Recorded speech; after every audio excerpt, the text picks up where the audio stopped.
감사합니다. 오늘 우리 강길신 권사님도 예배 나오셨고 우리 양열 집사님도 예배 나오셨습니다. 여러분 생각하실 때 뭐 예배 나오는 거 당연한 거 아닌가 생각할지 모르겠지만 지난주에 다 이 대산 뭐죠? 간산동맥의 스텐트 시술을 받으신 분들입니다. 강길신 권사님은 간산동맥 3군데에다가 스텐트 시술을 받았고 우리 양열 집사님은 한 군데 받았는데 이 강길신 권사 같은 경우에는 3군데 가운데서 한 군데는 혈관이 99%가 막혀 있었습니다. 조금만 지체되면은 그냥 쓰러져서 어떻게 될지 모르는 그런 상황인데 미리 가서 치료받아서 너무너무 감사합니다. 그리고 우리 예정님 권사님도 백내장 수술 잘 받으시고 오늘 예배에 참석하셨습니다. 오늘 예배 참석하신 3분들 특별히 우리 감사함에 박수하겠습니다.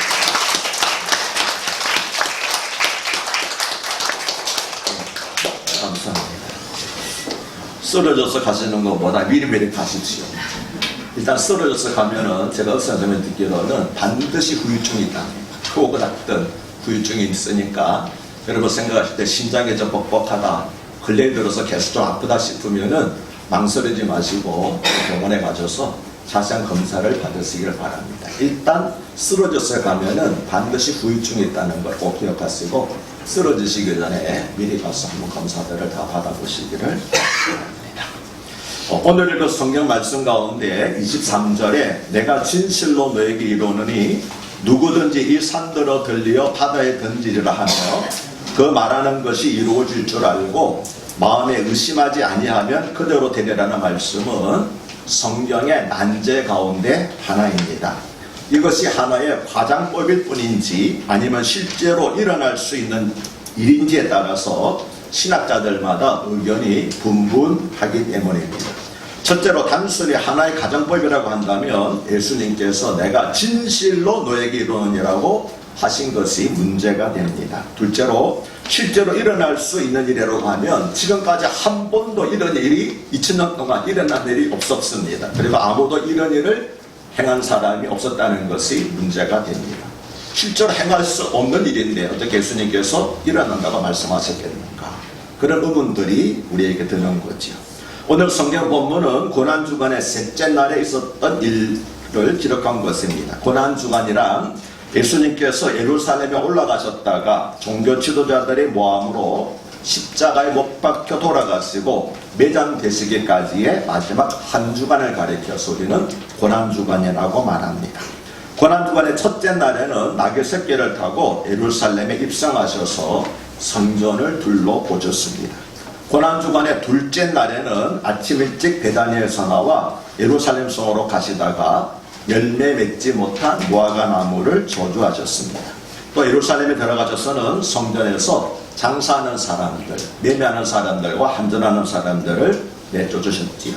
그리고 고난주간의 셋째 날에 있던 사건은 오늘 우리가 읽은 성경 본문으로부터 시작해서 13장 끝절까지 상당히 긴 구절이 셋째 날에 있었던 사건들을 다루고 있습니다. 앞으로 자세히 살펴볼 것입니다.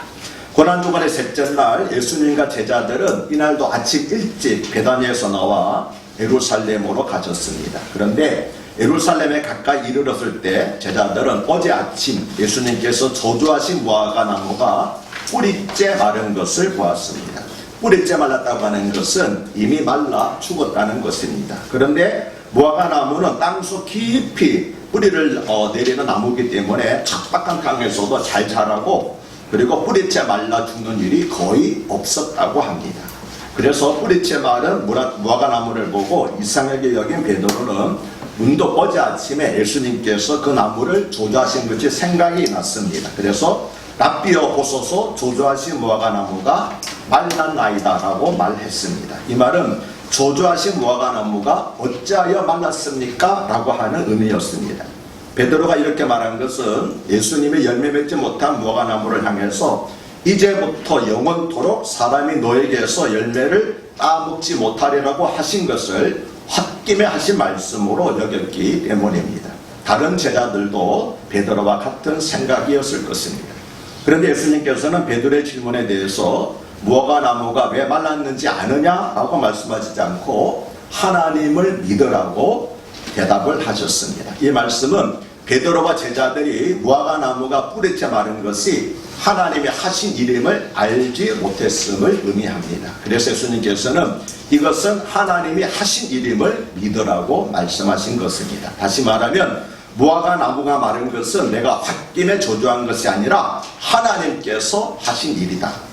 하나님께서 잎만 무성하고 열매 맺지 못한 무화과 나무를 조주하셨으며 이것을 통해서 강도의 소굴이 된 유대교와 성전을 향해서 경고하셨다고 하는 것입니다. 그뿐만이 아닙니다. 이 말씀은 예수님께서 제자들에게도 너희도 열매를 맺지 못하면 뿌리째 마른 나무처럼 될 것이라고 하신 경고였습니다.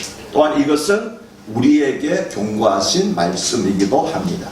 예수님은 마태복음 7장 25절에서 나더러 주여 주여 하는 자마다 다 천국에 들어갈 것이 아니요 다만 하늘에 계신 내 아버지의 뜻대로 행하는 자라야 들어가리라고 말씀을 하셨습니다.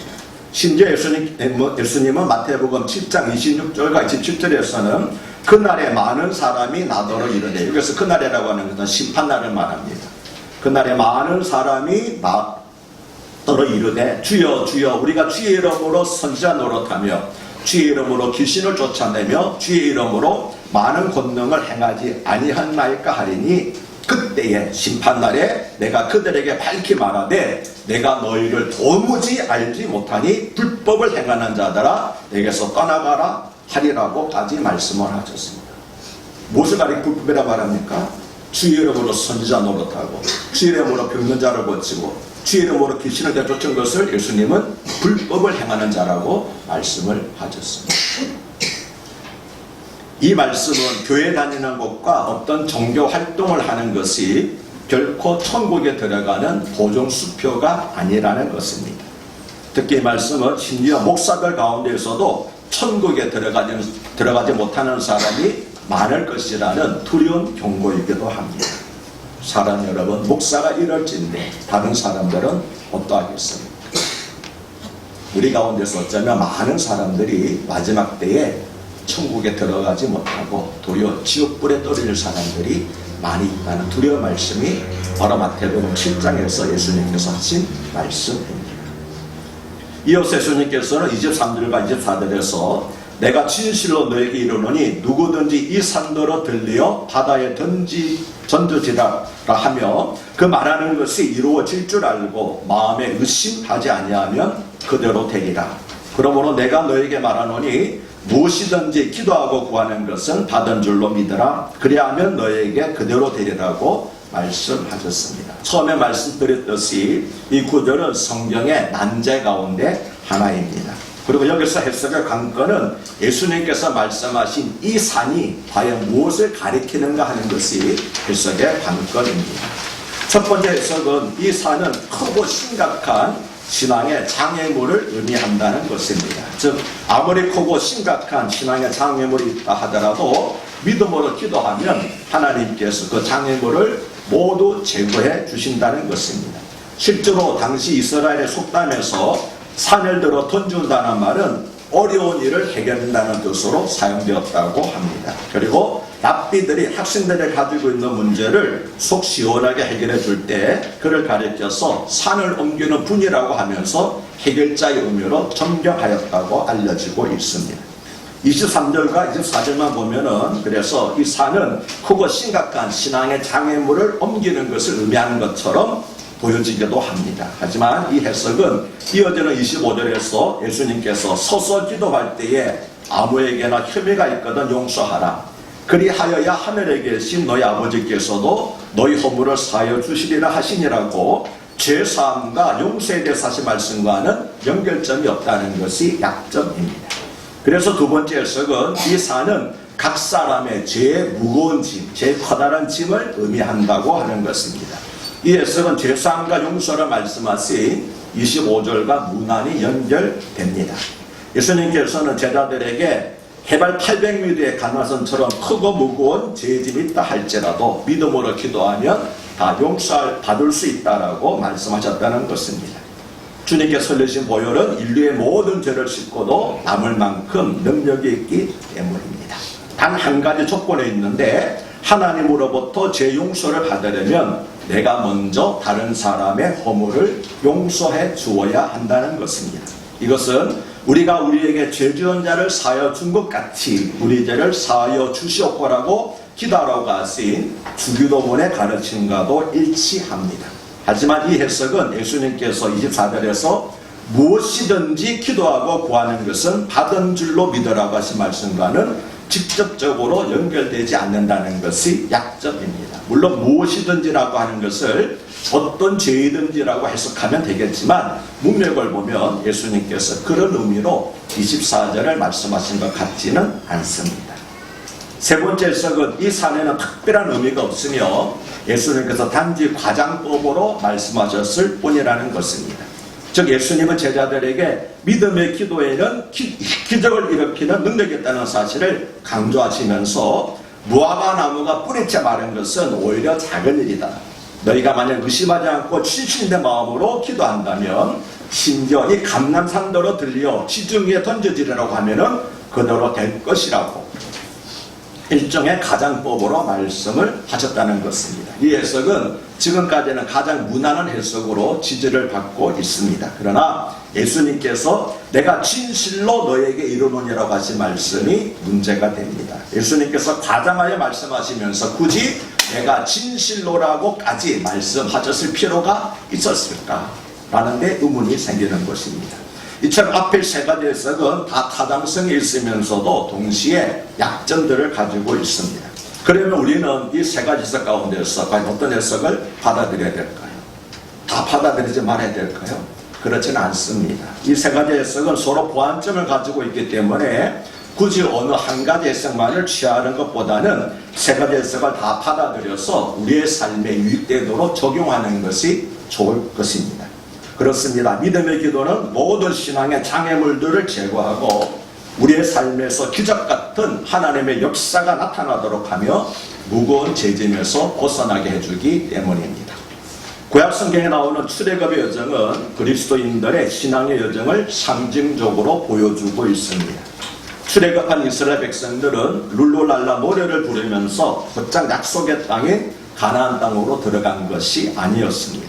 그들은 애굽에서 나온 후에 40년 동안 광야 생활을 하면서 많은 시험과 고난을 통과해야만 했습니다. 성경에서 40이라는 숫자는 시험과 고난을 상징합니다. 출애굽한 이스라엘 백성이 가나안 땅에 들어가기 전까지 많은 시험과 고난을 겪어야했던 것처럼 예수 그리스도를 믿어 구원받은 성도들도 천국에 들어가기 전까지 많은 시험과 고난을 통과해야만 합니다. 이 시험과 고난은 하나님께서 주시는 시험과 고난도 있지만 대부분이 사탄으로부터 우리를 천국에 들어가지 못하도록 방해하려는 사탄으로부터 오는 것입니다. 그러나 노예 출신으로 오합지졸에 불과했던 출애굽한 이스라엘 백성들은 40년 동안 광야에서 많은 시험과 고난을 겪으면서 다른 나라들이 두려워하는 하나님의 강한 군대로 변모하였습니다. 이처럼 구원받은 성도들도 시험과 고난을 통과하면서 죄종으로 살아가던 옛사람을 벗어버리고 예수 그리스도의 모습을 닮은 새 사람을 입게 되는 것입니다. 이것을 가리켜서 교리적으로 우리는 성화라는 이름으로 부르고 있습니다. 그런데 출애굽한 이스라엘 백성들이 무사히 광야 생활을 통과할 수 있었던 것은 모세와 여호수아라고 하는 탁월한 믿음의 지도자가 어려운 고비 때마다 전심으로 하나님께 기도하여 장애물을 제거했기 때문입니다. 홍해 뭐 있습니까? 광야에 목마른 것, 또 뭐가 있습니까? 불배, 여리고성, 요단강 등등 많은 장애물들이 있었지만 그때마다 믿음의 사람들이 기도하여서 그 장애물을 제거한 것을 우리에게 보여주고 있습니다. 그래서 홍해가 갈라지고 요단강에 물러나며 여리고성이 무너졌습니다. 하지만 모세나 여호수아나 이스라엘 백성이 그렇게 한 것이 아닙니다. 그들의 기도를 들으신 하나님께서 장애물을 제거하여 주신 것이었습니다. 이처럼 우리도 마음을 다하여 믿음으로 기도하면 전능하신 하나님께서 우리 앞에 놓여있는 모든 신앙의 장애물, 그것이 비록 태산같이 큰 장애물을 할지라도 제거해 주신다는 것입니다. 아멘이십니까? 그런데 우리가 아무리 열심히 기도하더라도 하나님의 놀라운 역사가 나타나지 못하도록 방해하는 두 가지 적이 있습니다. 그것은 바로 의심과 죄라고 하는 적입니다. 의심과 죄는 우리가 아무리 열심히 기도하더라도 그 기도가 하나님께 상달되지 못하도록, 이르지 못하도록 가로막습니다. 그래서 예수님께서는 23절에서 믿음으로 구하고 의심하지 말라고 말씀하셨습니다. 그리고 24절에서는 무엇이든지 기도하고 구하는 것은 받은 줄로 믿어라. 그리하면 너에게 그대로 되리라. 무슨 뜻입니까? 믿지 아니하면 그대로 되지 않는다는 거지. 신약성경 야고보서 1장 6절과 7절에서도 오직 믿음으로 구하고 조금 더 의심하지 말라. 의심하는 자는 마치 바람에 밀려 요동하는 바닷물결 같으니 이런 사람은 무엇이든지 죽게 얻기를 생각하지 말라고 하였습니다. 현대의 성경은 이 구절을 그러나 믿음으로 구하고 조금 더 의심하지 마십시오. 의심하는 사람은 바람에 밀려 출렁거리는 바닷물결과 같습니다. 그런 사람은 주님에게서 무엇을 받으리라고 생각해서는 안 됩니다라고 경고했습니다. 그런데 24절에 기도하고 구하는 것은 받은 줄로 믿으라. 그리하면 너에게 그대로 되리라는 말씀은 기도 응답에 관한 중요한 한 가지 사실을 우리에게 교훈하고 있습니다. 그것은 우리가 기도하는 즉시 기도하는 것이 이루어지는 것이 아니라는 것입니다. 물론 즉시 응답되는 기도도 있습니다. 그러나 대부분의 기도는 어느 정도 시간이 흐른 후에 그 결과물이 나타납니다. 기도는 돈만 넣으면 즉시 원하는 물건이 나오는 자동 판매기가 아니며 하나님은 알라딘이 램프를 문지르면 즉시 나타나는 램프의 요정 지니가 아니시기 때문입니다. 특히 가족의 영혼 구원을 위해서는 오랜 시간 눈물로 기도해야만 합니다. 왜냐하면 한 영혼의 구원은 천하보다 귀한 것이기 때문입니다. 쉬운 일이라면 하나 우리가 기도해서 얻어지겠지만 한 영혼의 구원은 천하보다 귀한 것이기 때문에 하나님께서 오랜 눈물의 기도로 하게 하시고 그 기도라 말미암아 내가 기도했던 영혼들, 사랑 가족들이 돌아오게 하십니다. 제 경우에는 제가 예수 믿고 난 다음에 우리 아버님의 영혼 구원을 위해서 기도하기 시작했는데 20년 후에 아버님이 돌아오셨습니다. 그리고 또 다시 시험에 들었습니다. 그리고 돌아가시기 1년 전에 다시 주님께 돌아왔습니다. 이처럼 여러분 한 영혼을 위해서는 우리가 눈물로 평생 기도해야 될 때도 있습니다. 아멘이십니까? 하지만 하나님은 우리가 믿음으로 끈기 있게 기도할 수 있도록 우리의 기도가 반드시 이루어질 것이라고 하는 확신과 마음의 평안을 먼저 우리에게 주십니다. 막연히 기도하는 것이 아니라 네가 하는 이 기도는 반드시 응답된다. 내가 들었다라는 것을 우리에게 확신시켜 주시기 위하여서 먼저 그 일이 이루어지기 전에 먼저 우리에게 마음의 확신과 평안을 주십니다. 그래서 우리가 확신과 평안이 기도 응답률을 믿고 언제가 때가 되면은 하나님의 때가 되면은 이 기도가 이루어질 것이라는 것을 믿고 우리가 기도할 수 있는 것입니다. 그래서 사도 바울은 빌립보서 4장 7절과 8절에서 아무것도 염려하지 말고 다만 모든 일에 기도와 간구로 너희 구할 것을 감사함으로 하나님께 아뢰라. 왜 감사함으로 아뢰니까? 받은 줄로 믿기 때문에. 그래서 감사함으로 아뢰라. 그리하면 아무것도 염려하지 말고 감사함으로 받은 줄로 믿고 기도하면 모든 지각에 뛰어난 하나님의 평강이 그리스도 예수 안에서 너희 마음과 생각을 지키시리라고 하였습니다. 우리는 그 확신과 마음의 평안을 기도 응답의 사인이라고 믿고 그 기도가 이루어질 때까지 끈기 있게 기도해야 하고 기도할 수 있는 것입니다. 만약 여러분들이 어떤 문제를 기도하는데 전혀 마음에 확신도 없고 평안이 없습니다. 그러면은 가급적 그 기도는 빨리 포기하시고 다른 기도를 하는 것이 좋습니다. 그런데 지금 모든 사정이 하나도 변한 것이 없습니다. 여전히 절망 가운데 있습니다. 기쁜 수렁 가운데 있습니다. 해결되는 걸 접는 것 같습니다. 그럼에도 불구하고 기도하기만 하면 내 마음이 편안하고 두려움이 없어집니다. 그건 하나님께서 내 기도를 들으셨다는 증거입니다. 아직 때가 되지 않았을 뿐이다. 내 때가 되면 반드시 그 일을 이루어주시라는 사인을 우리 주님께서는 우리 마음속에 평안으로 확신으로 주시는 것입니다. 아멘이십니까? 그래서 막연히 기도하는 거 아닙니다. 주님께서 먼저 우리에게 사인 주시는 마음의 평안과 확신을 가지고 그 기도가 이루어질 때까지 기도할 때 우리를 기가 막힌 수렁에서 건져주시고 깊은 웅덩에서 건져내주시는 줄로 믿습니다. 아멘. 우리의 기도가 하나님께 상달되지 못하도록 가로막는 두 번째 적은 죄입니다. 특히 다른 사람을 미워하고 용서하지 않는 죄입니다. 예수님은 25절에서 서서 기도할 때 아무에게는 혐의가 있거든 용서하라. 그리하여야 하늘에 계신 너희 아버지께서도 너희 허물을 사하여 주시라고 말씀하셨습니다. 그런데 서서 기도할 때라는 말씀 때문에 용서하는 기도를 할 때는 우리가 서서 기도해야 되는가 보다 그렇게 생각하실 필요는 없습니다. 왜냐하면 우리가 앉아서 기도하는 것이 일상적인 기도 형태인 것처럼 유대인들은 서서 기도하는 것이 일상적인 기도 형태였기 때문입니다. 따라서 서서 단어를 빼고 너희가 기도할 때라고 그렇게 여러분 이해하셔도 됩니다.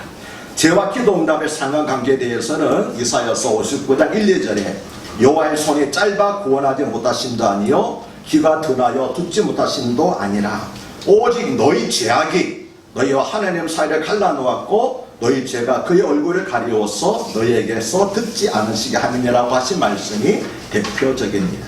그리고 신약성경 야고보서 4장 2절과 3절에 너희가 얻지 못하면 구하지 아니하기 때문이요 구하여도 받지 못하면 정욕으로 쓰려고 잘못 구하기 때문이라는 말씀도 죄와 기도 응답의 상관관계에 대한 중요한 성경 구절입니다. 이처럼 우리가 죄 가운데 있거나 탐심으로 잘못 구하면은 그 기도는 아무리 열심히 기도하고 오래 기도하더라도 결코 응답되지 않습니다. 왜 그렇습니까? 좋으신 하나님께서 우리에게 악한 것을 주실 수가 없기 때문입니다. 아멘이십니까? 그런데 25절에서 예수님이 하신 말씀은 큰 상가도 같은 죄의 무거운 짐을 벗어버리려면 하나님께 나와 진심으로 회개하며 용서를 구하는 것만으로는 부족하다는 것입니다. 우리가 하나님으로부터 죄사함을 받으려면 우리도 다른 사람의 허물을 용서해야만 한다는 것입니다. 실은 용서는 다른 사람을 위한 것이 아니라 나 자신을 위한 것입니다. 다른 사람을 미워하고 용서하지 않으면 내 마음속에 평안이 없을 뿐만 아니라 그 마음 미움과 증오가 내 안에서 사탄의 악한 독을 내뿜습니다. 그래서 우리의 몸과 마음과 영혼이 심히 병들게 되는 것입니다. 하지만 다른 사람의 허물을 용서하면 놀랍게도 하나님께서 주신 은혜와 평강이 우리 마음속에 흘러 넘칩니다. 그래서 용서는 나 자신을 위한 것이라고 말씀을 드린 것입니다. 혹시나 여러분 나를 너무나 힘들게 해가지고 아직도 용서 못한 사람이 있습니까? 그 사람을 생각하면 자다가도 벌떡 일어나서 조조하게 됩니까? 어렵겠지만 여러분 그 미움을 용서로 바꾸시기를 바랍니다. 왜냐하면 그 사람이 미워할수록 용서하지 않을수록 뭐가 된다고요? 사탄이 내뿜는 악독이 나를 힘들게 하는 겁니다. 내 영혼을 병들게 하고 내 마음을 병들게 하면 나아가서 육신까지도 병들게 됩니다. 그래서 다른 사람을 용서하는 것은 그 사람을 위한 것뿐만 아니라 나 자신을 위한 것이고 하나님께도 영광을 주는 것이라는 사실을 꼭 믿으시기를 바랍니다. 정미워서 용서줬거들랑 주님께서 나를 어떻게 용서해 주시는가? 내가 하나님께 어떤 지연이 있는데 하나님께서 나를 어떻게 용서해 주는가 생각하시면은 우리에게 허물 있는 사람들도 용서할 수 있을 줄로 믿습니다. 실은 말은 쉽습니다. 그러나 실제로 고백하기는 어렵습니다. 저도 한때 굉장히 미워한 사람이 있었습니다. 너무너무 힘들었습니다. 생각만 하면 이가 갈리고 그렇다고 목사가 내가 조준할 수 없고 그래서 어느 순간 하나님께서 그 마음을 바꾸어 주신 은혜를 체험을 했습니다. 뭘 통해서 바뀌었을 거예요? 30일 금식 기도를 통해서 바뀌었어요. 저는 30일 금식 기도를 할 때 기도 제목이 뭐냐면 하나님 나에게 모세와 같은 여호수아와 같은 믿음 엘리야와 같은 능력을 주시옵소서. 능력 받으려고 금식 기도로 올라갔는데 30일 기도 끝나도록 능력은 콧배기도 보이지 않았습니다. 그래서 저는 이 제 기도가 실패한 줄 알았습니다. 하나님 듣지 않으신 걸로. 그래도 놀라운 사실은요. 기도하고 내려고 난 다음부터 내 마음속에 노여움과 분노가 사라지는. 물론 당장에 어떤 사람 싸우고 나게 되면 저도 분노를 일으킵니다. 그런데 하루를 넘기질 않습니다. 하루를 넘기고 나면 그 사람이 불쌍한 마음이 듭니다. 그 마음 때문에 지금까지 제가 40년 넘도록 목회할 수 있었습니다. 제가 특별한 능력이 있어서 지금 30년 넘도록 목회한 것이 아닙니다.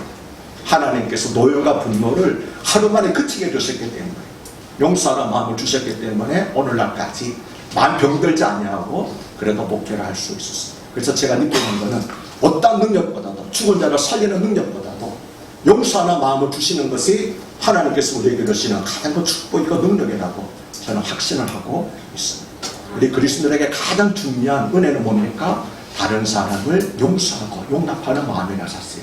꼭 기억하세요. 하나님께서 우리에게 베푸는 사랑 중에서도 가장 큰 사랑이 뭡니까? 우리를 용서하신 사랑이 아닙니까? 우리에게도 이와 같은 용서하는 사랑의 은혜가 있기를 주님의 이름으로 축복합니다. 오늘 주신 말씀에서 예수님은 하나님을 믿어라. 내가 진실로 내게 이르노니 누구든지 이 산도를 들려 바다에 던지기를 하며 그 말하는 것을 이루어질 줄 믿고 마음에 의심하지 않으면 그대로 되리라. 그러므로 내가 너에게 말하노니 무엇이든지 기도하고 구하는 것은 받은 줄로 믿어라. 그리하면 너에게 그대로 되리라. 소설 기도할 때 아무에게나 혐의가 있거든 용서하라. 그리하여야 하늘에 계신 너희 아버지께서도 너희 허물을 사하여 주시리라고 말씀하셨습니다. 기도는 연약하고 무능하며 변덕스러운 나 자신을 믿는 것이 아니라 강하고 능하시고 신실하시고 영원하신 하나님의 사랑을 믿는 것입니다. 기도는 하나님의 능력을 우리의 삶의 현장으로 이끌어오는 것입니다. 기적은 우리의 관점에서 볼 때 기적이라는 것이 천지를 창조하신 하나님의 관점에서 보면 결코 기적이라 할 것도 없습니다. 그래서 사람에게는 불가능한 것이지만 하나님에게는 능치 못할 일이 없는 것입니다. 아멘이십니까? 예수님께서는 그대로 되리라는 말씀을 오늘 본문을 통해서 두 번이나 반복하여 말씀하셨습니다. 첫째, 기도한 것이 이루어질 줄 믿고 마음에 의심하지 않으면 그대로 되리라고 말씀하셨습니다. 둘째, 무엇이든지 기도하고 구하는 것은 받은 줄로 믿어라. 그리하면 너에게 그대로 되리라고 말씀하셨습니다. 얼른 보면 두 말씀 같지만 자세히 보면 결국 한 가지 말씀이라는 것을 알 수 있습니다. 무엇입니까? 기도하고 절대로 의심하지 말라. 그리하면 너희가 구한 그대로 이루어지리라는 것입니다. 아멘이십니다.